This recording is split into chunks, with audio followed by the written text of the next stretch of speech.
श्यामपुर गांव में मोहन नाम का एक लकड़हारा रहता था। वो रोज जंगल में जाकर लकड़ियां काटता और उनसे तरह तरह की वस्तुएं बनाकर बेचा करता था। वो लकड़ी से काफ़ी अच्छी वस्तुएं बनाया करता था। इससे उसकी काफ़ी अच्छी कमाई होती थी। उसका काम सही चल रहा था। लेकिन एक साल काफ़ी बारिश हुई। बारिश होने के कारण पूरे जंगल में पानी भर गया और सारी लकड़ियां भी गीली हो गईं, जिसके कारण मोहन का काम बिल्कुल ही बंद हो गया और उसकी कोई कमाई नहीं हुई। कुछ दिन तो जैसे तैसे उसने अपने पास बचे पैसों से गुजारा कर लिया, लेकिन अब उसके पास पैसे खत्म होने लगे थे। अब उसे इस बात की चिंता सताने लगी कि उसका और उसके परिवार का क्या होगा। इसी चिंता के मारे एक दिन वो चारपाई पर बैठा अपने आप से ही बातें कर रहा था। 1 महीना हो गया, ये बारिश बंद होने का नाम ही नहीं ले रही है। एक पैसा भी नहीं बचा है घर में। अब खेतों में जो सब्जियां उगाई थी वो भी सारी बारिश की वजह से पानी पानी हो गई।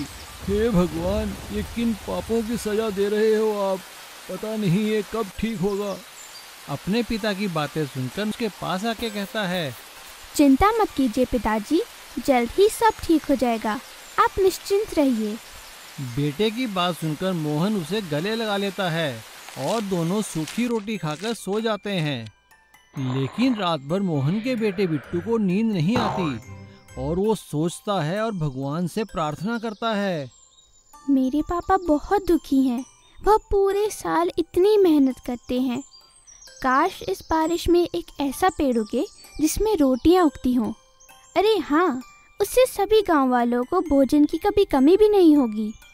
भगवान से रोते रोते प्रार्थना करने के बाद बिट्टू भी सो जाता है।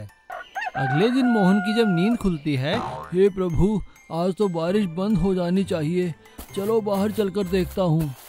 मोहन घर से बाहर निकलकर देखता है तो खुश हो जाता है, क्योंकि बारिश बंद हो चुकी थी और धूप निकलने लगी थी।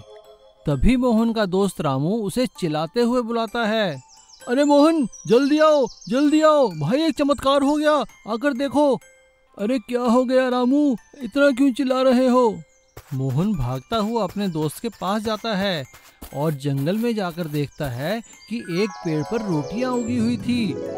वहां पर बाकी सभी गांव वाले भी जमा हो रखे थे। ये देखकर सभी हैरान हो रहे थे। अरे अरे अरे, ये क्या, रोटियों का पेड़? और उस पेड़ के आसपास के पेड़ों में तरह तरह की मिठाइयाँ और फल फ्रूट लगे हुए थे। हे प्रभु, ये क्या चमत्कार है, कभी तो पानी ही पानी और कभी पेड़ों पर रोटी और मिठाइयाँ। तभी मोहन का बेटा बिट्टू दौड़ा दौड़ा वहाँ आता है और अपने पिता से कहता है, मैंने कहा था ना पिताजी, अब हम सब खुशी खुशी रहेंगे। और अब सभी गांव वाले उन पेड़ों से रोटियां और मिठाइयां तोड़कर खाने लगते हैं। लेकिन वे लोग मेहनत करना नहीं छोड़ते और सभी खुशी खुशी रहने लगते हैं, क्योंकि उन्हें रोटियों की कोई चिंता नहीं थी। उनके पास जादुई रोटियों वाला पेड़ जो था। और बिट्टू हाथ जोड़कर भगवान का धन्यवाद करता है। पनीर अंडा की सब्जी। सत्यनारायण रामपुर गांव में सड़क के किनारे रहा करता था। उसके पास थोड़ी सी ज़मीन थी, वो उसी में अपनी खेती बाड़ी का काम किया करता था और अपने बीवी बच्चों का गुजर बसर किया करता था। सत्यनारायण को खाना पकाने का बहुत शौक था। वो खाली समय में अपने घर की रसोई में तरह तरह के व्यंजन बनाया करता था और अपने दोस्तों को बुला बुलाकर खिलाया करता था। उसकी इस आदत से उसकी बीवी बहुत परेशान थी।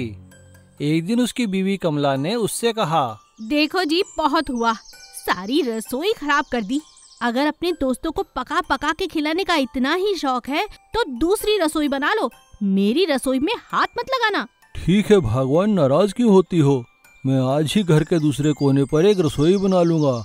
और सत्यनारायण अपने घर के दूसरे कोने पर सड़क के किनारे एक कच्ची रसोई बना लेता है और वहीं पर अपने दोस्तों के साथ तरह तरह के व्यंजन बनाकर उन्हें खिलाने लगता है। अरे वाह भाई सत्यनारायण, मजा आ गया।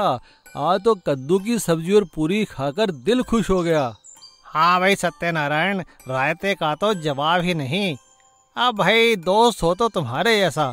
हाँ हाँ, खाओ खाओ दोस्तों, खाओ, जी भरकर खाओ। देखना एक दिन मेरा ये बना हुआ खाना पूरे गांव का नाम रोशन करेगा।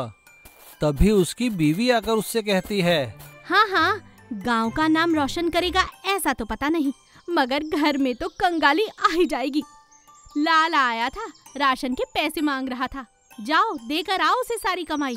हाँ हाँ कमला, देता हूँ जाकर। इतना गुस्से क्यों हो रही हो? कमला को गुस्से में देखकर सत्यनारायण के सारे दोस्त वहाँ से भाग जाते हैं और सत्यनारायण भी चुपचाप जाकर गांव में राशन के पैसे देकर आता है। एक दिन ऐसे ही सत्यनारायण को एक नई सब्जी बनाने की सूझी। उसने पनीर और अंडे की बहुत स्वादिष्ट सब्जी बनाई, जिसकी खुशबू चारों ओर फैलने लगी। इससे पहले कि उसके दोस्त वहां आते, तभी उसने देखा कि एक आदमी वहां पर चला आ रहा था। सत्यनारायण ने उससे पूछा, अरे कौन है आप और यहाँ कैसे चले आ रहे हैं? नमस्कार भाई साहब, मैं असल में सेठ जी का ड्राइवर हूँ। हमारी गाड़ी यहाँ पर ख़राब हो गई है, बस भूख लगी थी और खाने की खुशबू यहाँ तक खींच लाई। अच्छा ऐसी बात है? अरे तो भाई बुलाइए अपने सेठ जी को, और आप भी खाना खाइए और आपके सेठ जी भी। वो आदमी जाकर अपने सेठ को बुलाकर लाता है और सत्यनारायण बड़े ही प्यार से उन दोनों को खाना खिलाता है। खाना खाने के बाद सेठ सत्यनारायण से कहता है, भाई बड़ा स्वाद खाना बनाते हो तुम, कहाँ से सीखा है तुमने? अरे साहब सीखना कहाँ से, बस ये तो शौक है मेरा। भाई देखो, मेरे शहर में बहुत बड़े होटल हैं और ऐसा स्वाद खाना तो मैंने आज तक कभी नहीं खाया। अगर तुम चाहो तो मेरे होटल में खाना बनाने का काम कर सकते हो, काफ़ी अच्छे पैसे मिलेंगे तुम्हें। सत्यनारायण उन सेठ की बात सुनकर बहुत खुश हो जाता है और उनसे हाँ कर देता है। सेठ जाते हुए अपना कार्ड उन्हें देकर जाते हैं और शहर आने के लिए कहते हैं। सत्यनारायण अगले ही दिन शहर जाकर सेठ से मिलता है और सेठ उसे सच में खाना बनाने के लिए रख लेता है। और इस तरह सत्यनारायण की बनाई हुई पनीर अंडे की सब्जी ने उसका भाग्य ही बदल दिया और अब वो होटल में चीफ शेफ बन गया था और काफ़ी अच्छे पैसे कमा रहा था। अब वो और उसका परिवार शहर में खुशी खुशी रहने लगा, लेकिन उसने कभी कभी गांव आकर लोगों को खाना खिलाना नहीं छोड़ा था। जादुई कैमरा। रामकिशन एक बहुत ही अच्छे फोटोग्राफर थे। उन्हें बचपन से ही फोटोग्राफी का बहुत शौक था और बड़े होने पर यही शौक उनका प्रोफेशन भी बन गया। अब गांव में कहीं भी शादी ब्याह होता तो रामकिशन जी को ही फोटोग्राफी के लिए बुलाया जाता था। अरे भैया रामकिशन, 2 तारीख को आ जाना, मेरे बेटे की शादी है, फोटोग्राफी तुम ही करोगे। जी भाई साहब, मैं ज़रूर आ जाऊंगा। और हाँ देखो भाई, वो अपना जादुई कैमरा जरूर ले आना। जी सर, मैं उसी से फोटोग्राफी करूंगा। तभी वहां खड़े एक नए ग्राहक ने रामकिशन से पूछा, भैया रामकिशन, ये जादुई कैमरे की क्या कहानी है? रामकिशन ने उस आदमी की बात सुनकर हंसते हुए कहा, सर लगता है आप नए हैं। असल में ये जो आप कैमरा देख रहे हैं ना, ये दिखने में बहुत पुराना लग रहा है, लेकिन ये मेरे लिए किसी जादुई कैमरे से कम नहीं है। अच्छा भैया, तो हमें भी बताओ ये जादुई कैसे है? दिखने में तो ये एक आम और बड़ा पुराना सा कैमरा लगता है। उस आदमी की बात सुनकर रामकिशन ने हंसते हुए उस आदमी को बताया कि जब बचपन में रामकिशन को फोटोग्राफी का बहुत शौक था, लेकिन उनके पास कैमरा नहीं था। वो एक लकड़ी का कैमरा बनाकर फोटो खींचने की एक्टिंग करते थे और एक दिन ऐसे ही एक्टिंग करते करते वो जंगल के काफ़ी अंदर चले गए।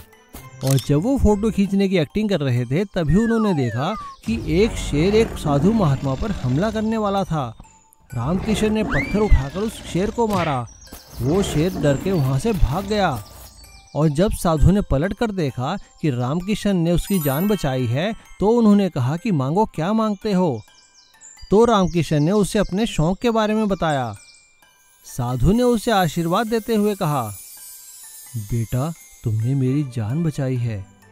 मैं तुम्हें आशीर्वाद देता हूँ कि तुम्हारा ये नकली कैमरा असली कैमरे में बदल जाए और तुम इससे जो भी फोटो खींचोगे वो बहुत ही अच्छी आएगी। साधु महाराज ऐसा कहते ही वहाँ से गायब हो गए और रामकिशन का वो कैमरा एक असली कैमरे में बदल गया। रामकिशन की बात सुनकर उस आदमी ने कहा, अच्छा तो इसीलिए इसे जादुई कैमरा कहते हैं। जी सर, इसीलिए बचपन से ये कैमरा मेरे साथ है और आज जो भी मैं हूँ वो इसी कैमरे की वजह से है, इसीलिए आसपास के सभी लोग इसे जादुई कैमरा बोलते हैं। रामकिशन की बात सुनकर उस आदमी ने कहा, अच्छा तो ठीक है भाई साहब, मेरी भी एक फ़ोटो इस जादुई कैमरे से खींच लीजिए। उस आदमी की बात सुनकर रामकिशन हंसने लगा और उन्होंने उस आदमी की एक फ़ोटो खींच ली। और फ़ोटो खींचने के बाद रामकिशन अपना जादुई कैमरा लेकर शादी की फ़ोटो खींचने के लिए निकल पड़े।